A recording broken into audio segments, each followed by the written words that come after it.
So now we're looking at what to do when you've made an early queen trade. So we have a position with a board full of pieces, but no queens. No pawns traded, no minor pieces, no rooks, just queens traded. And what to do? It's still a complicated position. You still have the opportunity to attack the king, potentially, because you have enough attacking forces. It's not a very simplified endgame. But you don't have queens, so the king can usually stay in the center. It's still a bit more secure there than if queens were on the board. Castling is less of a priority. In this particular position, it's white to move, and the first plan that comes to mind for me is the knight coming to b5, because that's an outposted square, black's pawns are doubled and can't control the b5 square, so I would be thinking knight a3, followed by knight b5. The other advantage of that is that I'm threatening knight to c7, which would win a rook, so black would have to deal with a certain small initiative that white would have because of that threat of knight c7, and also because the knight on b5 can't really be chased away. I'm not worried about bishop takes f3. It doubles our pawns, but I think the bishop pair is more useful than, you know, the potentially doubled pawns. So I would be thinking in this position, unless I see some tactical issue with it, which I don't, knight to a3 is the first move that comes to mind, and it's good to have these like short-term plans. You clearly improve your pieces. I mean, if you stick to that kind of principle of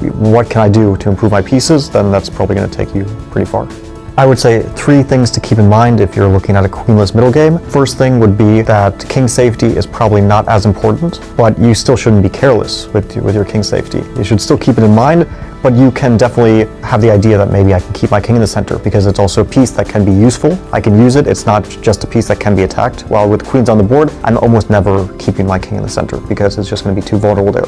Without queens, it's going to be a piece that you can potentially utilize. And the other principle I would say is that if you see that one side or the other has a weaker pawn structure, then probably continuing to trade down is going to be useful because the less pieces on the board, the more the pawn structure advantage is going to make itself felt. One kind of easy example to use is if my opponent has doubled pawns and they cannot create a passed pawn, then I want to get to a king and pawn endgame because then I can create a passed pawn and they have no pieces that can stop that. Third principle would be looking for pieces that are not well placed and trying to improve them. In this case, we have the knight on b1, still on its starting square. I want to improve it, so I want to bring it to b5.